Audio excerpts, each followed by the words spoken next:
He said to us at the luncheon, he said, I have a degree in history, and I am managing the largest mental institution in the country. Today, many of those people are actually out on the streets of Chicago. I tell this for two reasons. The first is to amplify his point that our state and our city have utterly failed the mentally ill, and in particularly the criminally mentally ill. You could also argue that many of the incarcerated are there because as a society, we have failed the disadvantaged and the vulnerable in general. And I'll talk a little bit about that towards the end.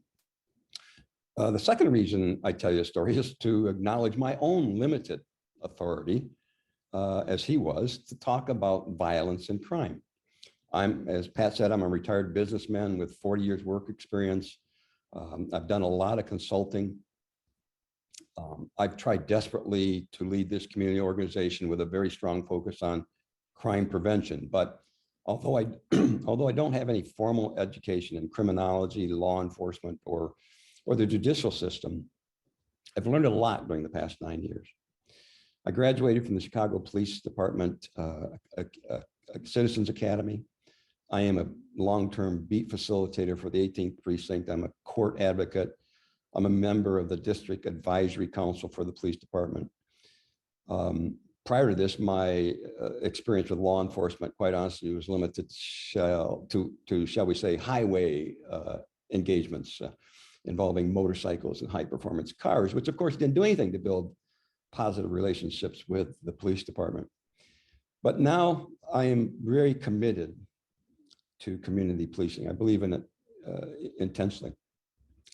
I'm not going to spend a lot of time talking about how bad crime is in Chicago or give you a lot of statistics because I think you already know what's going on. I don't need to belabor it. But I have some goals today. I want to share with you what we're trying to do in Streeterville. I want to encourage, at the end, I'm going to try to encourage you all to get personally engaged in community policing and safety of your own community. And if I can, I maybe encourage the League of Women Voters to do the same. I feel very strongly that we must leverage our collective voice, and I think that's very consistent with your philosophy as well. I realize that the Streeterville experience does not reflect every neighborhood in the city. It's dramatically different from those communities where you wake up with gunfire every morning and you have to fear for your children getting shot on the porch. But I've networked with a lot of neighborhoods, and I found that throughout those neighborhoods, the issues are similar. We've done a lot of research, and again, I believe very strongly in the promise of the model that we've developed. I'll try to be apolitical in my discussion. I'm confident that I could make this presentation actually in any major city in the United States, and I think would be relevant. We are not unique. We are just big, and our size amplifies our problem, but we are not unique. So SNA, Streeterville Neighborhood Advocates, was I'll give you a little background on Streeterville. Streeterville is a community of 33,000 souls on 186 man-made acres of land, all man-made, from Michigan Avenue to the lake.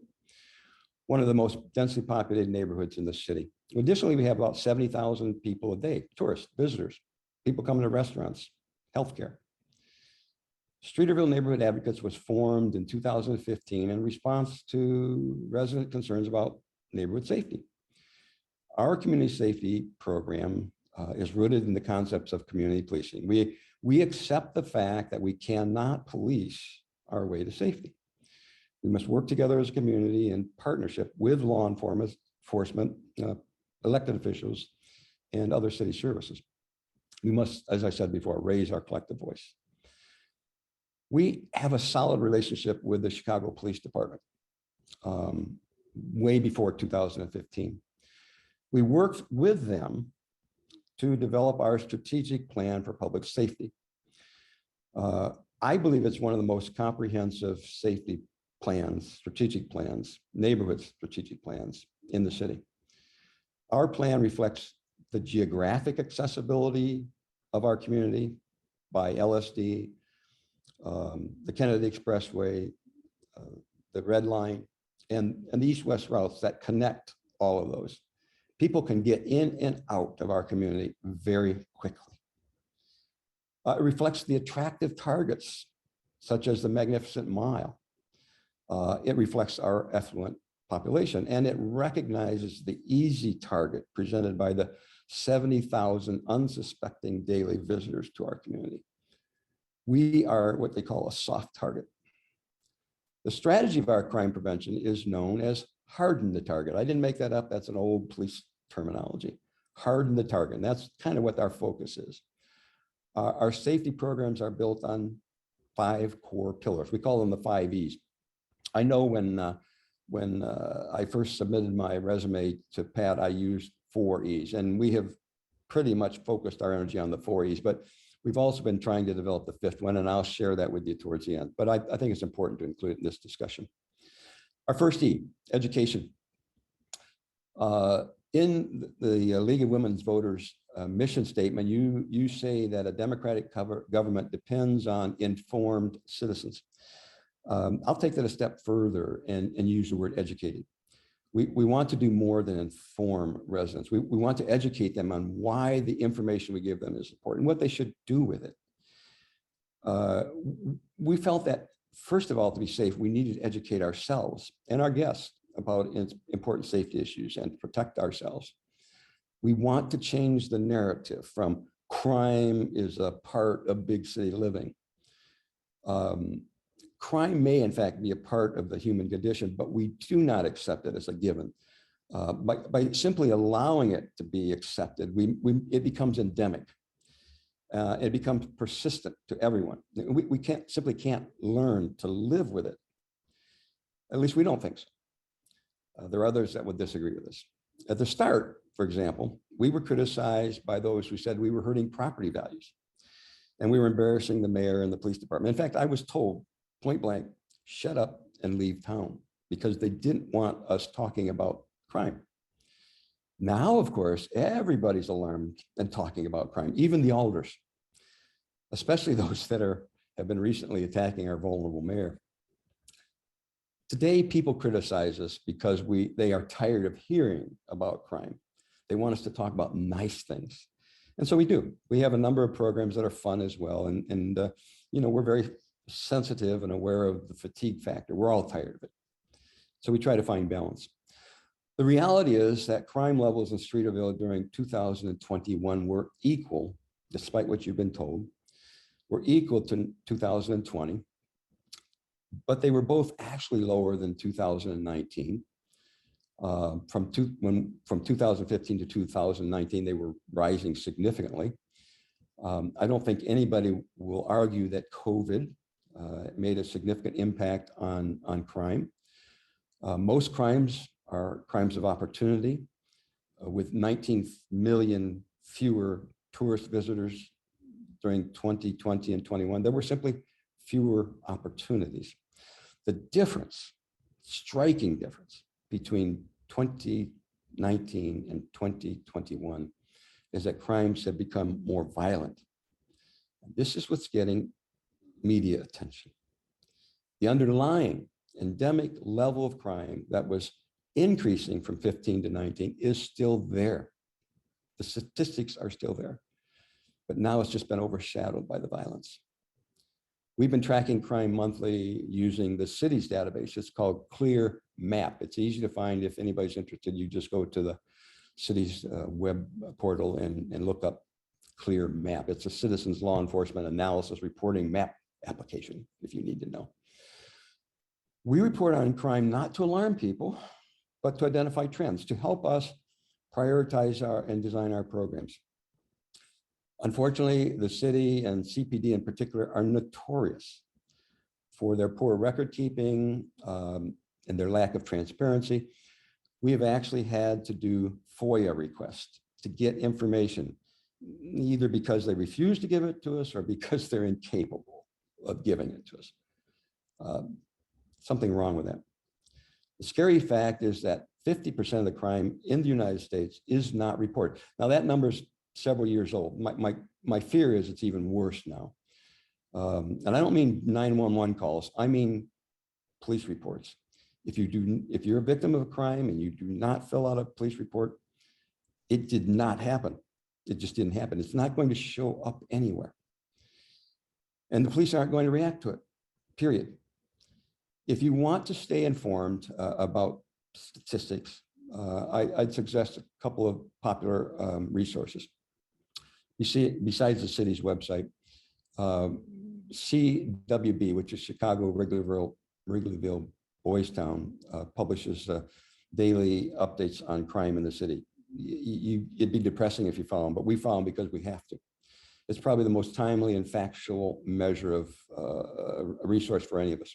Spot Crime is another one that'll give you a daily report on what's happening you can define the area. And Citizens app, of course, is one you can carry around on your phone with if you really want to know. The second E is engage. Your mission statement, your League of Women's Voter mission statement says, it speaks of active participation in government. I think that's part of your mission.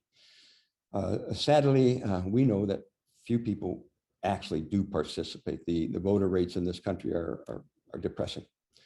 Like you, however, our hope is that educated people will see the value in engaging in their community and maybe even accept the responsibility to be engaged, as we believe it is our responsibility. I've stated earlier, we do not believe that we can police our way to safety. You need to be engaged in your community and to help your neighbors get engaged as well. We still preach, see something, say something. That's an old term. You don't hear it much anymore. There was a perfect example of this Thursday where a citizen in Rogers Park, just 2 days ago, citizen in Rogers Park saw suspicious activity in a parking garage. He called 911 within minutes. The garage was surrounded. They found 5 gentlemen in the building. 2 of them, I think, were adults. 3 stolen cars that had just been stolen within minutes. They were in there trying to decide a strategy, what they're going to do. They caught them all. So it does work. It does work. I know few people, no, I shouldn't say few.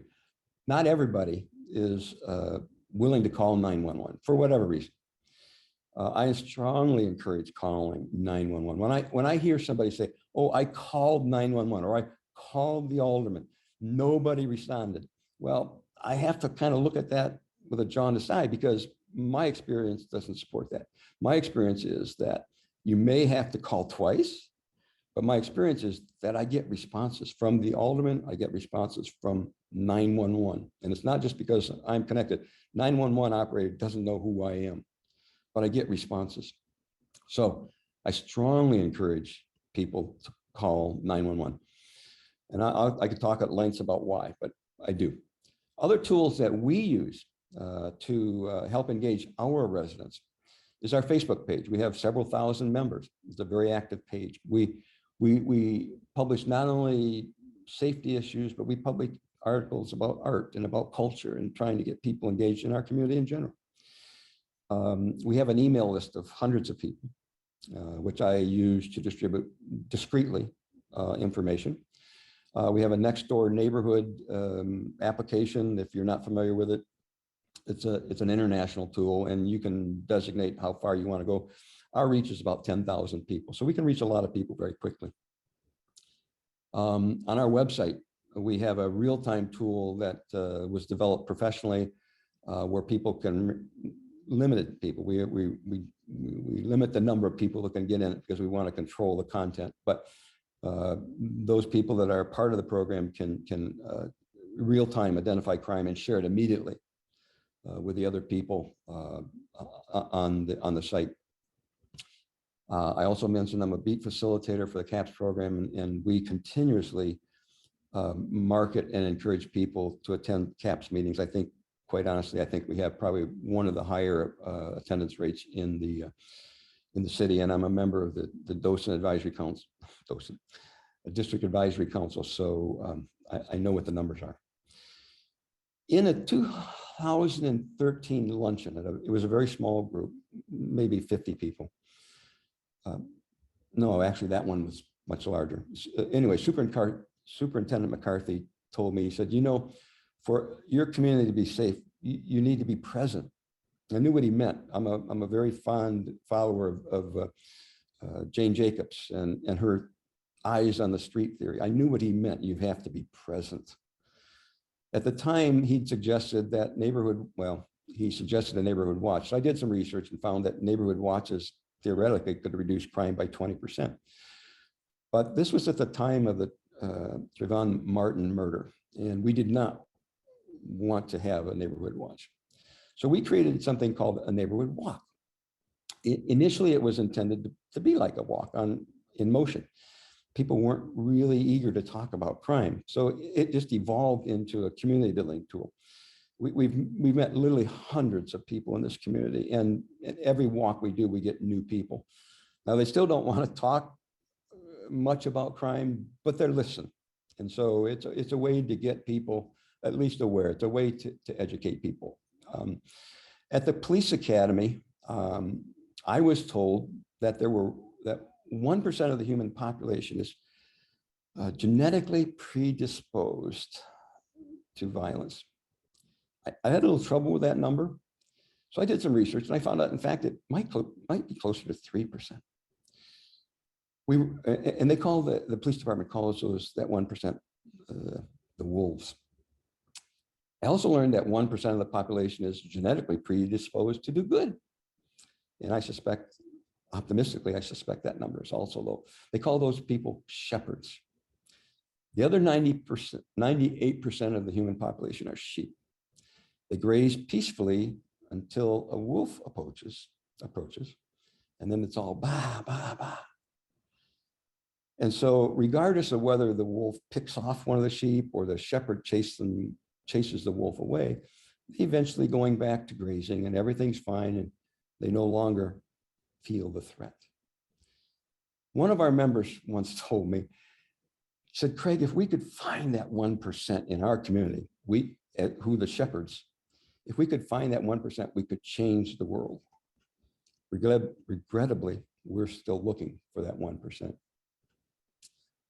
The 30 environment. I talked before about hardening the target. That's what it's all about, the environment. I don't think I can get your hands. I can't see a show of hands here. So I don't know if you're familiar with the broken window theory. The theory is that if you have a broken window in your house and you don't repair it, it's going to lead to more damage. The rain is going to come in, the insects are going to come in, more windows are going to get broken. Eventually, it becomes a problem. I think you've all heard the saying, stitch in time saves 9. Well, that's what it's all about. The broken window theory was published in 1982 by professors Wilson and Kelling. They did a study with a car on the street. Looked like they abandoned it, essentially. They want to see what happened. Nothing really happened to it. So they broke a window, and before long, the whole car was destroyed. It didn't take long to set it off. Unfortunately, the broken window theory has been greatly maligned because the New York Police Department sort of used it as a way to justify racial profiling. And it led to search and frisk and all kind of bad things. The authors, in alarm, later clarified their statement and said, well, don't be overly zealous about it. You have to train people in the police department. You have to assure they're properly supervised, and you have to show community compassion. So I still embrace, and within Streeterville Neighborhood Advocates, our programs are designed around the concept of the broken window theory. We still look at it as an environmental issue. For example, we still aggressively get rid of graffiti and pick up trash. The city doesn't go around and do that, in case you didn't know it. It relies on people like us to tell them when they need to clean up, when they need to repair. The city spends about $4.6 million a year. They employ 50 people and remove approximately 100,000 graffiti tags a year. We're an active part in that. We have a patrol that goes around, and we try our best to keep Streeterville graffiti free. It's estimated that the country spends $15 to $18 billion nationally. There are laws, they're not enforced, so there's no disincentive. We use a couple of simple tools. My preferred tool is See, Click, Fix. It's an app on my phone. Take a picture, I can report it in a couple minutes. Tomorrow, it'll be gone. There's another one called Chai 31322. I don't like it as well, but they're both based off of the city's 311 platform. And you can certainly call 311 if you don't want to learn how to use See, Click, Fix as an app. But it works. It really does. Another environmental crime deterrent that we use is lighting. Research suggests that research in behavioral economics and psychology suggests that simple changes to the environment can have a large impact on human behavior. They found that it's particularly true with people who are predisposed to crime that tend to have a fairly myopic view. They don't look far. And so they respond easily to environmental changes. As I said, research has shown that effective increased in lighting in high crime areas can reduce that crime by up to 36%. We've worked with our aldermen to install more lights at major hotspots, and we found them to be effective. Our empirical knowledge says that they work. Our primary environmental tool is the security camera. We have a security camera program where our vision is to blanket the community with a network of both city and public and private cameras. We have consulted with the Office of Emergency Management, OEMC, Northwestern University, that has an incredible camera program, and various security companies. You may be aware that OEMC and many police departments, districts, have something called a strategic decision support center. It's a room at the district where their walls are lined with monitors, and they can monitor every city camera in the community. So we've been there many times. We know where all of our cameras are. We know where their field of view is. We know where they're pointed. We have met with them, and we are trying to develop a program where we can improve the field of view. For example, OEMC is the traffic department, basically. They are the ones that are responsible for installing the cameras, and being a traffic focused department, they put the cameras in the middle of the intersections. Well, that doesn't do us any good. I mean, it's great if you want to see an accident, but it doesn't do us any good in preventing crime. So we're working with the police department to make sure those cameras are pointed where they and we think they're needed based on crime statistics, again, using data. Eventually, we hope to make sure we're clear on where gaps are. We will work with our aldermen and the police department to install more cameras. More importantly, those cameras cost about $27,000 a piece. Incredible. Private cameras cost hundreds of dollars. And so we're working within the community buildings to try to make sure we encourage people not only to install private cameras, but to link them up with the OEMC so that the police department can monitor, access them in the event of a crime. We've actually used these cameras. I personally have been involved where we've used these cameras during a crime to track a person until the police department could actually get a patrol car there. They do work. They really do work. Some of our aldermen and a lot of the police in general like to put a lot of stock in what they call license plate readers. You know, I'm not a big fan of them. They work. Unfortunately, they're working to identify stolen cars, and you may be aware that they steal cars to steal more cars so they can get away with it. So I'm not a big believer in the license plate readers, but we're supportive of them. And if the police think they work, that's fine. So number 4, enforcement. This is where things get really tough. We have plenty. I'll talk about law enforcement from the perspective of laws or legislature, city council and our state legislature, our police department, our prosecutors, and our courts. Laws are supposed to reflect the mores of our society, and we elect our legislators to assure that these laws serve the interests of our society. We study these laws when we need to, our ordinances and laws, so that we understand how they affect the relevant issues around us. We haven't really campaigned to do much in terms of changing them. We've influenced a few ordinances, but I won't say we've had an impact. We need to understand them. Laws in theory are supposed to deter crime, right? Let me give you 3 examples as point of reference.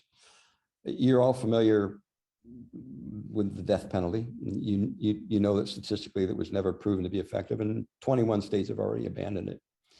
You're familiar with President Nixon's war on drug in the 70s, followed up by George Bush Sr. You probably, some of you may be old enough to know how devastating a marijuana conviction could be on a person, their career and their life. Well, how do we feel about marijuana today? It didn't work. The war on drug didn't work. Now what do we got? We've got to focus on confiscating stolen guns. CPD confiscated 12,000 guns last year, 33 a day. On average, they will confiscate 1 gun while I'm speaking to you. That's a 75% increase over 2015. During the same period, 2015 to last year, there was a 60% increase in homicides. 800 people last year were killed by guns in the city. If illegal guns were the problem, you would have expected to see a decrease in homicides. We didn't. Being arrested for illegal gun possession is a felony. It's not a deterrent, it's a felony. It's very complicated. There are 5 different levels of felony, sentences ranging from 1 to 60 years. But once you've been arrested for a felony, it puts you in a whole different legal jeopardy. Clearly, those laws are not working. Our focus on, I'm not saying that our focus on guns is misdirected, but it shouldn't be the only thing we talk about. I'm not making a statement about gun control. I'm not doing that. My point is that our focus on removing guns from the streets is tactical. It's not solving the problem.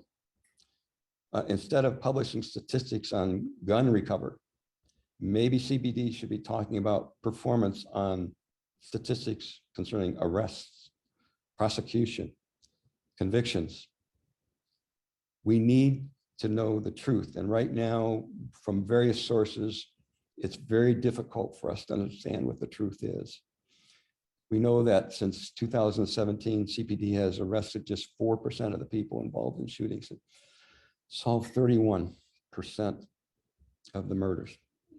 Is that acceptable? Should we accept that? I don't think it's acceptable. You decide. I don't think we should accept it.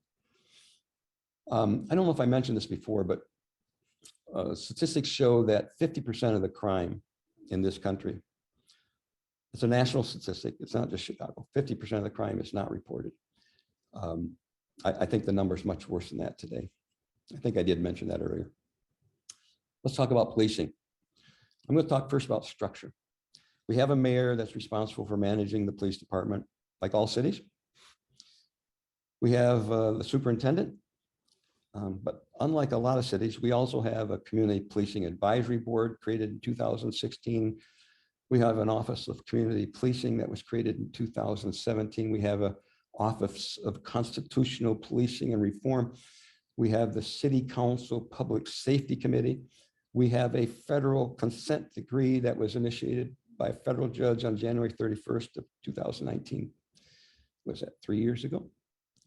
We have an independent monitoring team reporting to that judge. We have COPA, the Civilian Office of Police Accountability.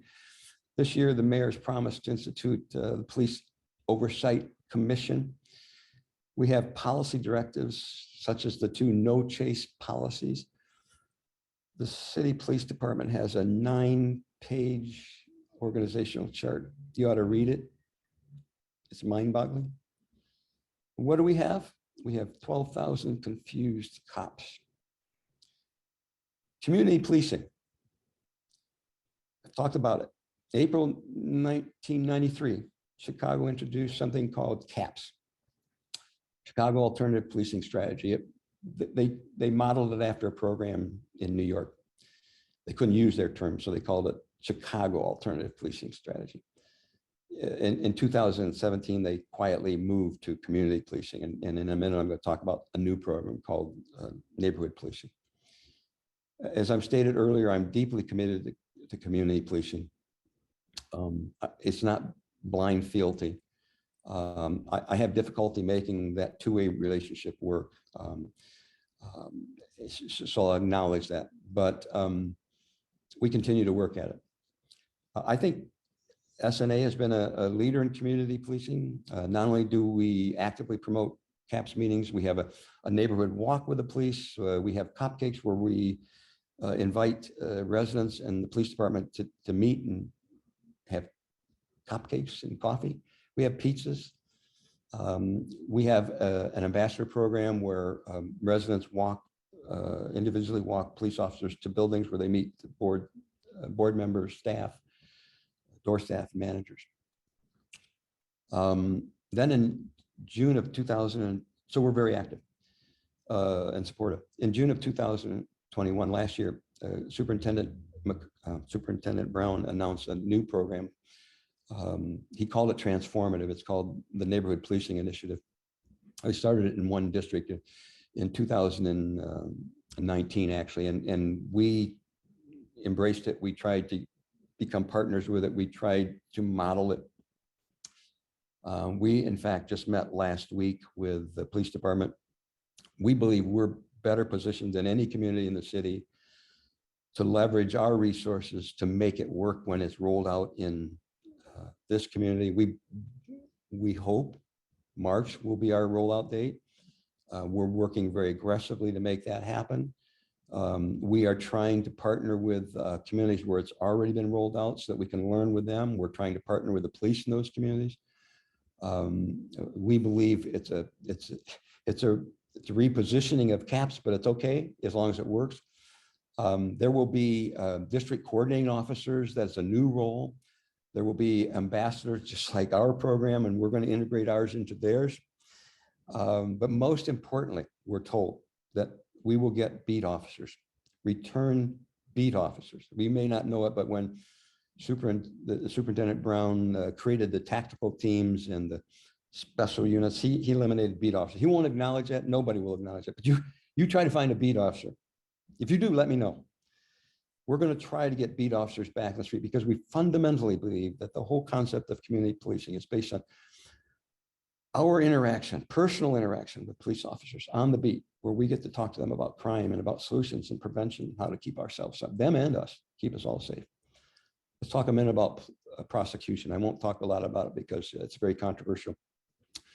But you know what's going on in the community. You've heard all the statistics. I'm not even going to get into it because it becomes very political. One of the senior people in the criminal justice system has said that since 2019, when major changes were made to our prosecution, that there are very few people that are on the street that have been arrested for felony. Well, CWB, as I know, tracks that. And for 2021, there were 62 people who were arrested for felony gun possession who were either on bail or out on bond after having been arrested for killing or trying to kill another person. So somewhere between that number and what we're being told is the truth. We need to find that truth. I'm not going to lecture here about how to do it. I'm just telling you there's a problem and we need to find the truth. Let's talk about our court system. One of the largest court systems in the world, $275 million a year we spend on it. It's the largest, our county jail is the largest single site jail in the country, 5,000 people population. 92% of those people were there on pretrial, which means they're not convicted. They're accused of being guilty before proven guilty instead of innocent until proven guilty, 92% of them. There are close to 4,000 people on electronic monitoring, 38% more than there were in 2020. Sheriff Dart's actually going to do a presentation on Monday at 10 o'clock or 5:30 on the 10th to discuss the reality of what's going on with electronic monitoring. He's a straight shooter. I encourage you to try to watch that. A third of the people in the jail have been there over a year. 2/3 of them are there because of nonviolent accusations. Obviously, there's a problem. Our court system is dysfunctional. There are all kinds of reasons why these people are there, and I'm not going to get into it. My own personal observation as a court advocate is that the system is dysfunctional. I won't say it's broken, it works, but it's incredibly dysfunctional. Both victims and accused are spending years waiting for trial and waiting for a resolution. Let's move on to the 50, which is relatively new for us. It's not new in general, but it's new for us. The 50 is everyone. If no one is safe until everyone is safe. That's actually a COVID-19 slogan, but it predates COVID. We must work to end the systemic causes of violence. I mentioned earlier about our failure of the disadvantaged and the vulnerable. The need obviously is overwhelming. I don't have the answers, but our government seems unable to focus on the solution. There are over 100 nonprofits in the city working on the issue of homelessness. I don't know how many there are. I've been told there are thousands working on the whole issue of violence and its root causes. But they're all working for the same goal, but they're competing for resources.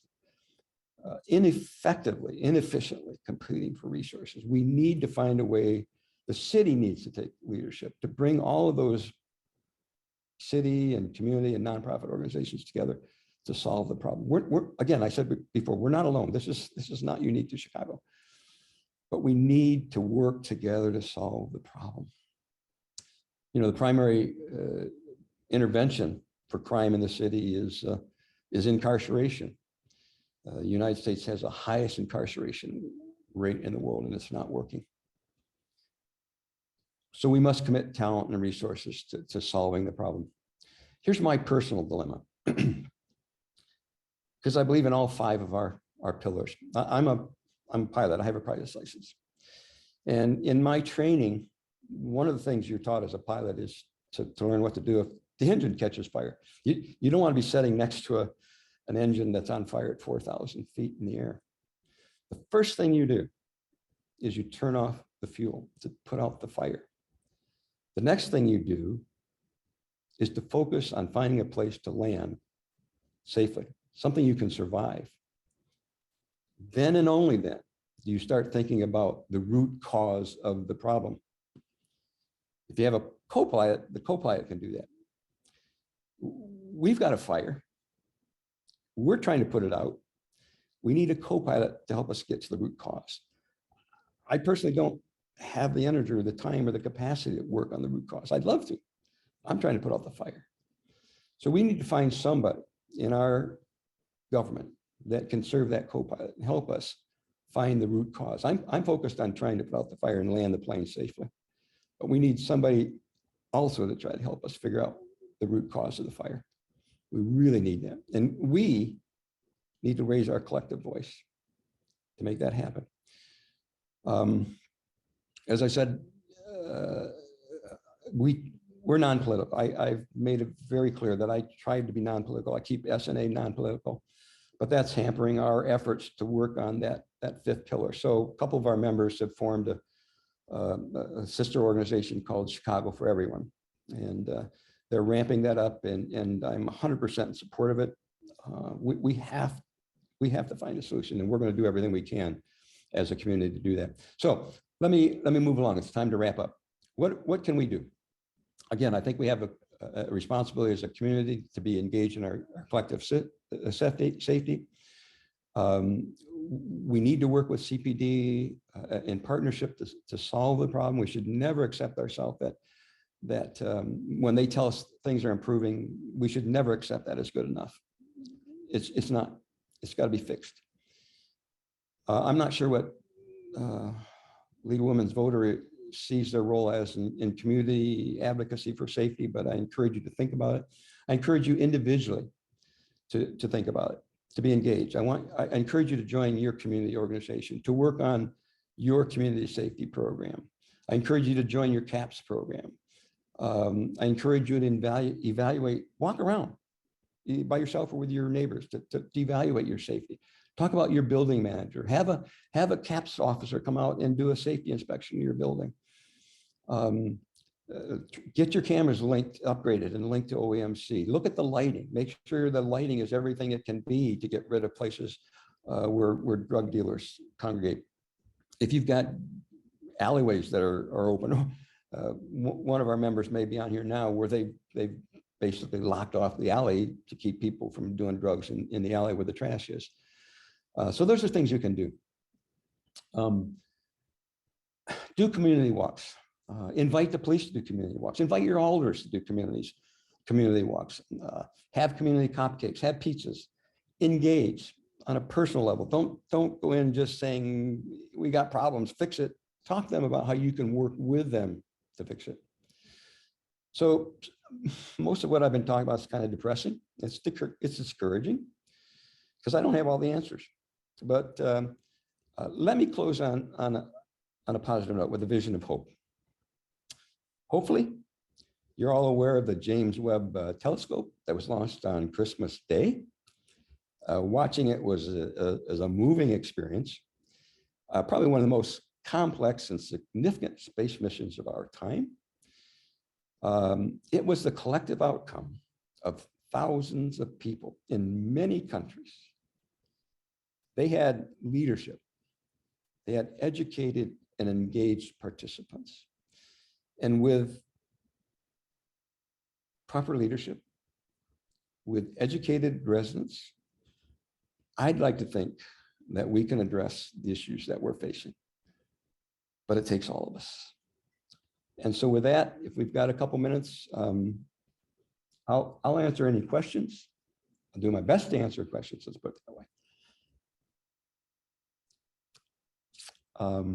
Okay, so if you guys want to open up the muting, I haven't been able to follow chats. I've been too busy talking, so.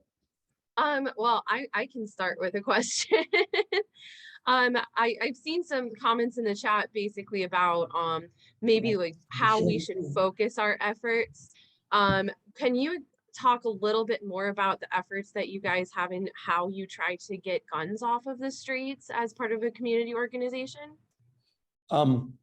We're not involved in trying to get guns off the street. As I said, I'm not sure that's a strategy, that's a tactic. I'm not disagreeing with the need. I absolutely believe we should get these guns off the street. But it's an infinite supply. It's not solving the problem.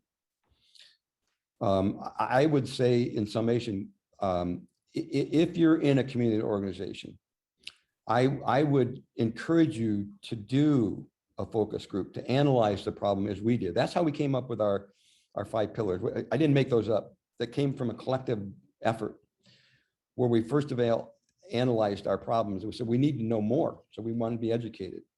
We wanted to share that information so we get people engaged. We knew we had problems with our environment, so we immediately started working on that. When it comes to enforcement, I am such a strong supporter of the police department. It's as I said, it's not a fealty. I'm not without reservations and concerns, but they are what we have to rely on. And I support them, and I encourage everybody else to get engaged with them. Don't make it all feel good, be demanding, but be engaged. So those are the things I would strongly encourage you to do if you're in a community. Oh, if you don't have a community organization, there's one near you. There's one in the neighborhood near you. They're all over. Find one and get engaged. Try to make it better if you don't think it's good enough. Thank you. Chris, I see your hand up. Yes. Hi, Craig. Chris Royce. Hi, Chris. I'm here with Marcia Dillon, whom I think you know. Oh, for sure. We both live in Streeterville. I've lived here for over 25 years, and we're both committed to this community. Yes. And have been wringing our hands about what to do because we're afraid to go out after dark. I know I am.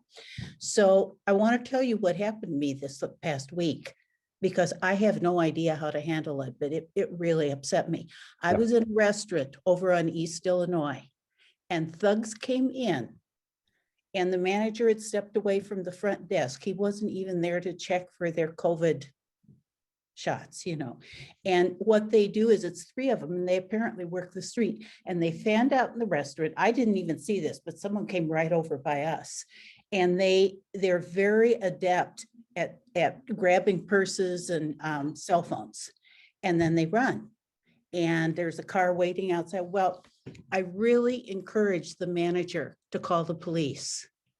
And he was just smiling and laughing. He said, they won't come. There's no point in calling them. And you know, what do I do? I mean, do I call the police if something like that happens, if the manager isn't cooperating? Marcia, my first email in the morning was from Marcia. And I, of course, got excited because these are the kind of things that get me excited. I went and talked, well, there was suspected that there were a couple of restaurants. There were, in fact, as far as I know, there's only one. I went and talked to several managers, business managers, including the one at this restaurant. He did not report it. And I didn't want to get into an argument with him at the time because I was trying to get him to do something for me. The people, the victims of that crime are the ones that are supposed to report it. The manager calling the police department, he's right, would do nothing. He can't file the report. He wasn't the victim. If you are a victim, you must file that report. 4 times since we've been in this city, I have been with someone who was robbed while I was with them, or had been robbed waiting for me to join them. I'm not going to go into the details how it happened because I'm even embarrassed. But you have to report the crime. You, as a victim, have to report. It did not exist. So my first answer is, if you are a victim, you are responsible to take the time and fill out the report. We have an average of a car stolen in this community every 66 hours. It's not the building manager's responsibility. We do think it's his responsibility, but he can't fill out the report. The victim has to do it. And people are not, they're getting a car stolen and they're not filling out reports. So it drives me nuts. Fill out the report. The second thing I would ask you to do is to join us. In spite of all that I've talked about, it is incredibly difficult to get people engaged in solving the problem. I'm not going to lecture, but you have to get involved. The other thing is, I met with, as I said, the manager of that restaurant and several other managers. I got all excited and I said, okay, guys, we need to get together. We need to form a coalition to address this because it's not being done. And 100% of those people said yes. And on my way home, I said to myself, am I nuts? I don't have the capacity to start another project, but I'm going to work with them. I'm going to find out if they will take enough responsibility to address the problem. So first answer, you have to report. Second, I have a follow-up question to that? Sure. No, Chris, I didn't- have a couple of people who have their Okay. hands up. So We'll talk later, Craig. yes, I'm sorry. that We'll seems like talk best. later. I So see Tracy and then Maria. Hello, everyone. I have to tell you, I was very skeptical about this Zoom call because I live in Bronzeville and I thought this dude lives in Streeterville. He gets better service than me. I mean, you do. But I thought it was a lot better than it was. I thought it was a lot better than it was. And, you know, it's very disheartening. It's very disheartening. This whole situation is very disheartening. But, you know, I live in Bronzeville and I have always lobbied for my neighbors to get involved and they just won't do it. Yeah. And it's very unfortunate. We have tried every which way. The one thing that works in my little neighborhood, so within Bronzeville, I live in a neighborhood called The Gap. And it's like a 1 square mile between 31st and 35th, Michigan to King Drive. So it's called The Gap. And what we have is we use the GroupMe app. And so if somebody has a break-in or there's an issue, they post on GroupMe, and then GroupMe, then, you know, the police get 10, 20 calls about the same incident, and then they'll come. About 2 weeks ago, my house alarm went off. I wasn't home. And my husband tried to get me not to call the police. He goes, "Oh, it's a motion sensor. You know, it might have been some Christmas decorations or something that fell." And I was like, no. I was like, you know, what if they came through a window? You know, what if something happened? And, you know, the alarm just didn't work at, you know, the center or whatever, you know, didn't work. And we called the police, and we were home in about 10 minutes, but they did not show up until over an hour later. And prior to that, 2 blocks away, 2 people got carjacked leaving my neighbor's house. Like, they were leaving the house in 2 separate cars, and they both got carjacked. It took the cops over an hour to show up for that. You know, it's just very disheartening that this is where we are. And I'm going to keep trying to get my neighbors involved. And I think that's what everybody should do, because, you know, if we obviously can't rely on the police to do it them, you know, on their own. We all need to help out. We all need to put pressure on them. But if there's no pressure, you know, they're treading water anyway. Yeah. They're treading water anyway. And so I just want to thank you for coming today and talking to us. Tracy, thank you for your comments. I'm pretty knowledgeable about Brownsville. I actually did a consulting coaching opportunity with a senior person in your community not too long ago. I'd encourage you to reach out to me. You know, I've tried to network with a lot of community organizations. At some point we have to get together. So if you want to reach out to me, you know, I'll talk to you. We'll see if we can figure out something. But I appreciate you being here and tolerating what I had to say. Thank you. Thank you, Tracy. Maria, and then I see Pat. Hi, thank you. Thank you, Craig.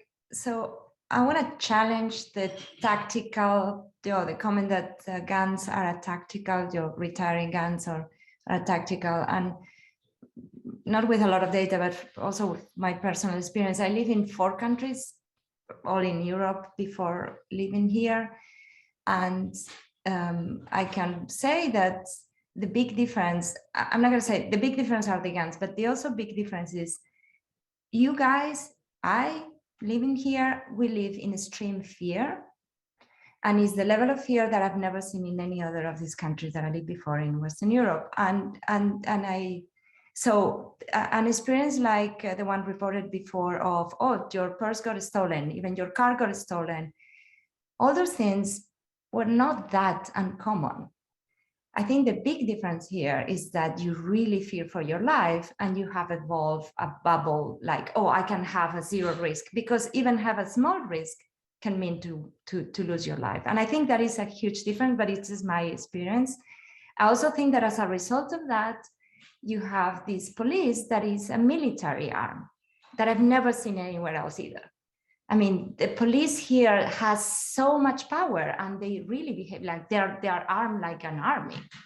It's something that is even, you know, there was a comment there, people are in fear of the police themselves. And then the whole thing escalates. So all I can say, I mean, it's pretty simplistic, but if there were no guns in this country, if there were like a fraction of the guns in this country, can we picture what that would be like? To me, it's like the difference between COVID with vaccines and COVID without vaccines. Yeah. I mean, it will be a huge difference. I just want to put it out there in terms of where to put the efforts. Maria, I would not diminish the effort. I'm sorry. I don't want to diminish the effort. I simply want to change the narrative from saying that's the solution, because the police department is trotting this out with pictures and numbers. And they're not addressing the arrest rate. They're not addressing the conviction rate. They're giving us things that make us feel good because we're all fearful of guns. Your point about our country, yes, we are per capita, we have more guns per capita. We have more guns than any country in the world. I remember my first trip to Italy in 1973, there were police officers on the street with Uzis, machine guns.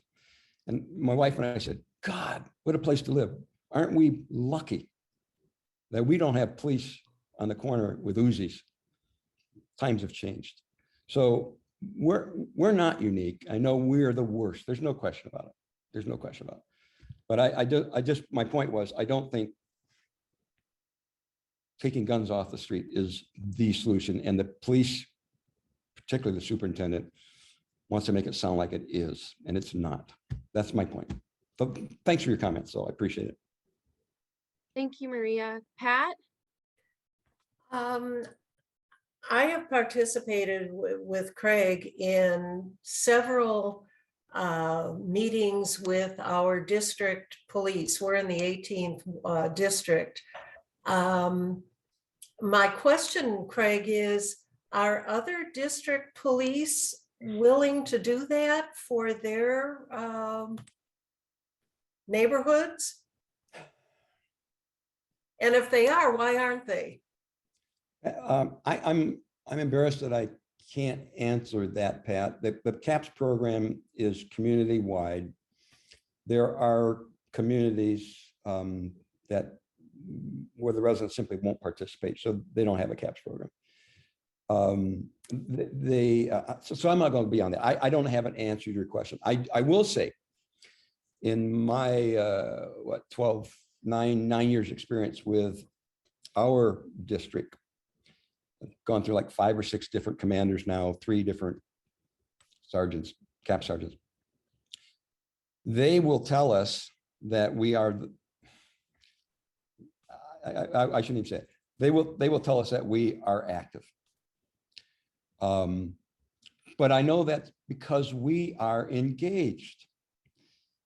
I am, as I said, I'm on a district advisory council. I know what other people in the 18th district are doing. There are a couple of community organizations that are active, but I don't think there is another community that has an organization like SNA that is actively involved as we are. So we have a great CAPS office. We're thankful for that. I think it is probably exemplary. I think they would agree that we are as well. So it gets back to the partnership. We cannot police our way out of this. We have to take responsibility. 12,000 police. If you take 1% of the 2.9 million people in this city, that's 29,000 predisposed to crime. They're outnumbered. The 2.9 million of us, 29,000 people out there trying to do us harm. There's only 12,000 police. Statistically, they can't do it alone. We have to help. Anyway, I'm lecturing. I see Tracy's hand up again, and then Lorraine. So I just wanted to ask, I guess, ask a question, make a statement.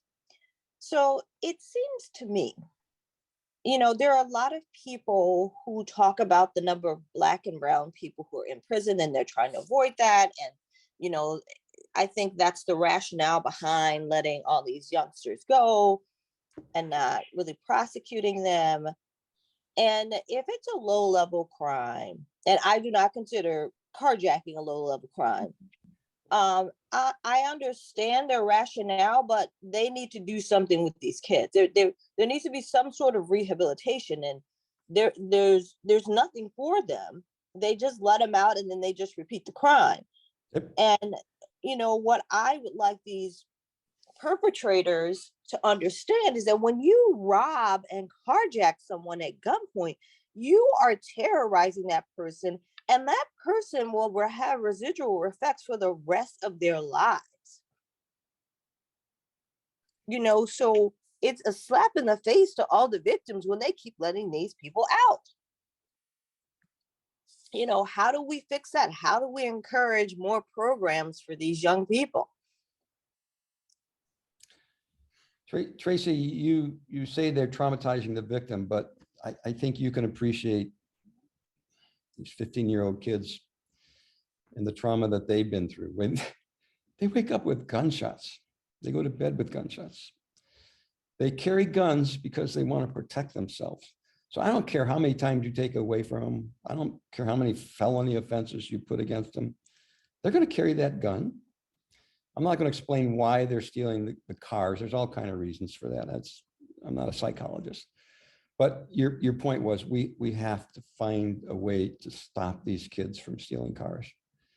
And I do not have the answer. I know that putting them through a 3-hour video and sending them back onto the street where they can get another gun is not the answer. It is not the answer. The police know that's not the answer. We have to hold our elected officials. You know, people tell me all the time, oh, wait till the next election, wait till the next election. We're gonna, well, baloney. If we don't raise our voice, if we don't get engaged, if we don't work on the problem today, nothing is going to change in the next election. It's not about the problems we have predate our current state prosecutor. They predate our current chief judge. That's why our jail was filled twice its capacity. So as much as I disagree, well, I don't disagree with the state prosecutor's approach. I think they've gone too far.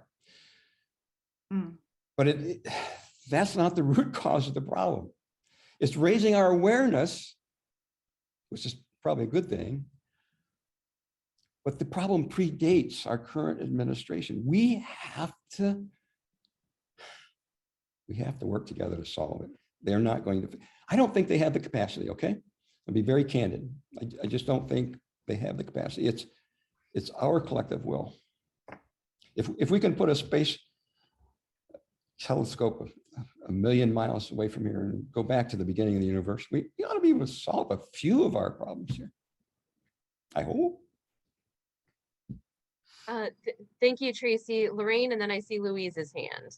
Yes, thank you. I'm very new to all of Chicago. I just moved here a month ago to be near family, but I am from New Orleans. And what you guys are talking about is something that is an everyday experience in New Orleans with actually far fewer resources than Chicago can throw at it. So first of all, thank you very much, Craig. So much of what you said is really meaningful and it's presented in a very humane spirit. So I really appreciate it. I certainly hope that I can engage somehow. Right now I'm in an Airbnb, so but I hope to find a home sometime soon and wherever I am.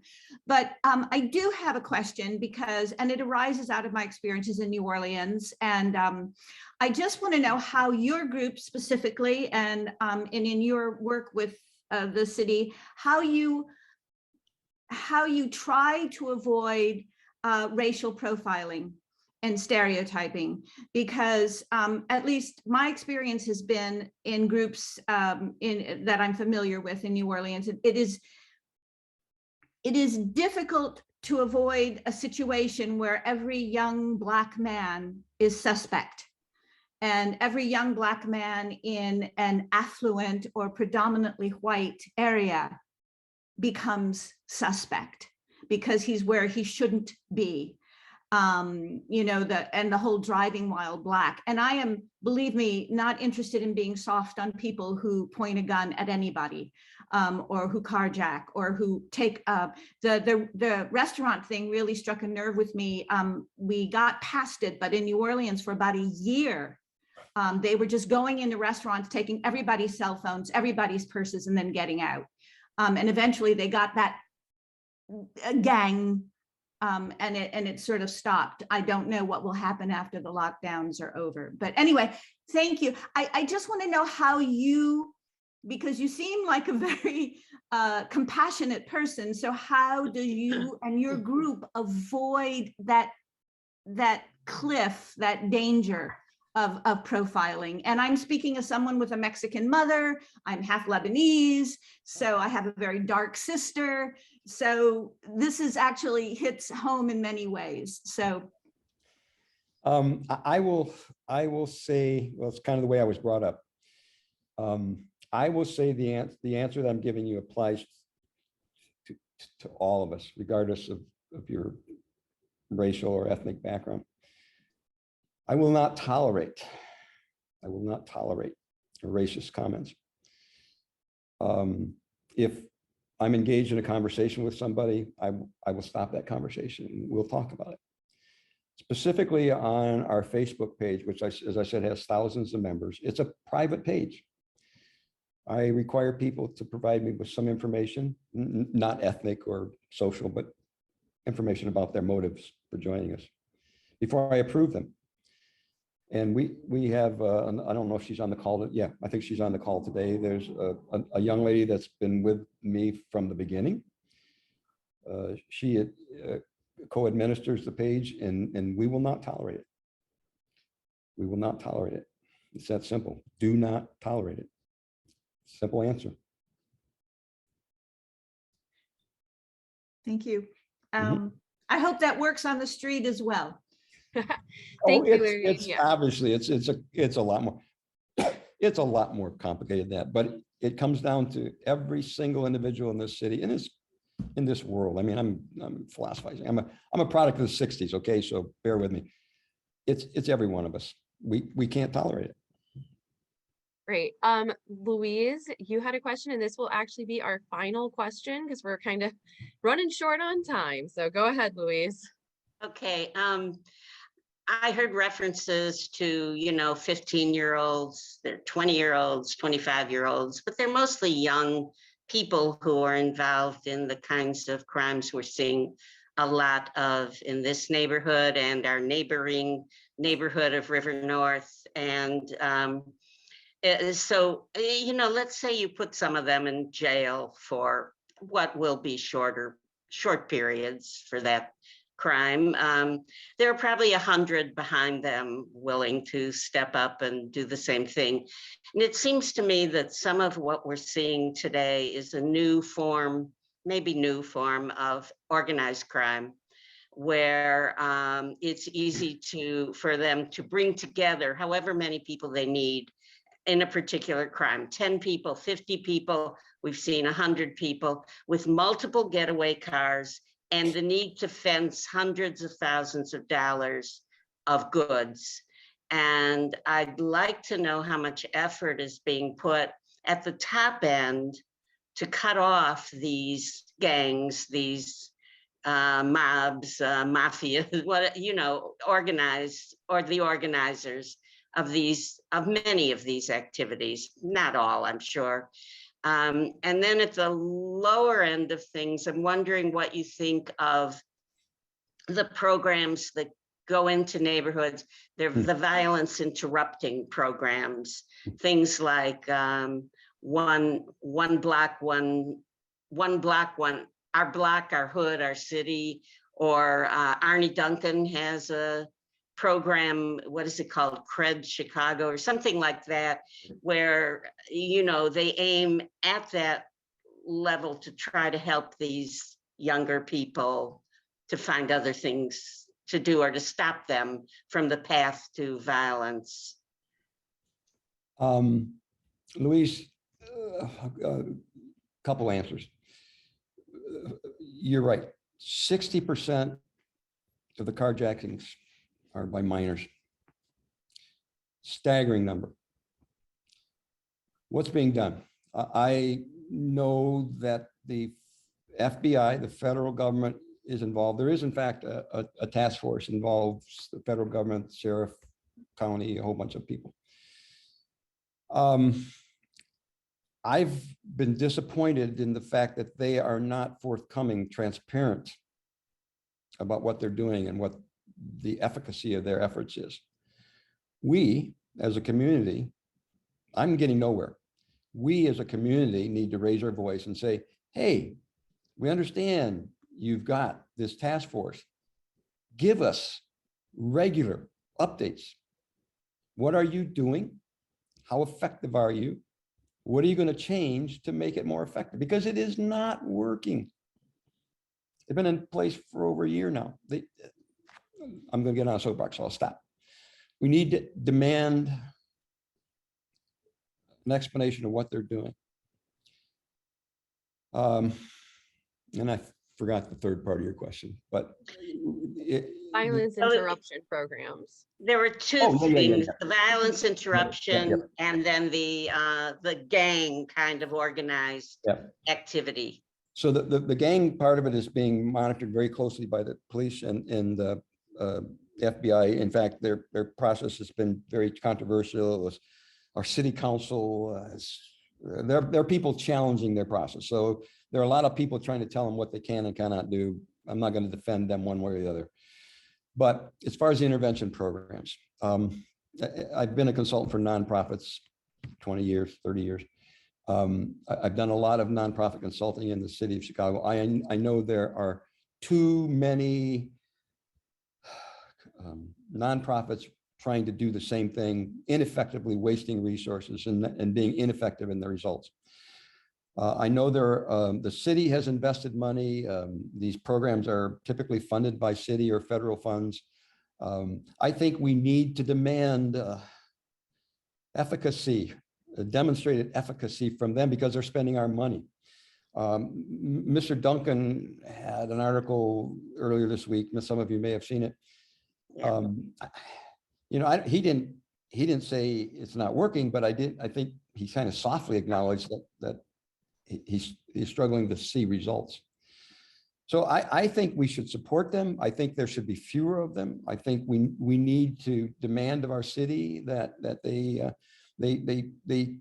form an effort to get them together and put somebody in charge that really knows what they're doing, not a politician that doesn't know how to manage complex problems. These are very complex problems. You need people that have the skills, the education, the training to solve complex problems. And I don't know that we have them. All respect to Mr. Duncan. His program is like a lot of them. They're trying really hard. The need is there. I support their effort and I commend them. But I think we should start holding people accountable. What are we getting for our dollars? And learn from each other. They should be talking to each other. What worked, what didn't work. Best practices. What worked, what didn't work. Okay, I'm going to get on my soapbox again. Thank you so much, Louise and Craig. And thank you all for some really great questions and comments. I'm going to turn it back over to Pat now. Craig, thank you so much. I have been part of Craig's team for about a year or more now, and I have learned so much, and I've learned a really lot about what the police are actually able to do. And a lot of things that I object to that they're not doing is because they can't. So it has been very worthwhile, and I would really encourage anyone who really feels strongly about this, find out who else in your neighborhood does. Do something. So thank you, Craig. Thank you very much. Thanks for inviting me, Pat. And I appreciate all of your patience with me and your great questions. I appreciate it. Thanks. It's been my pleasure. Thank you all for coming.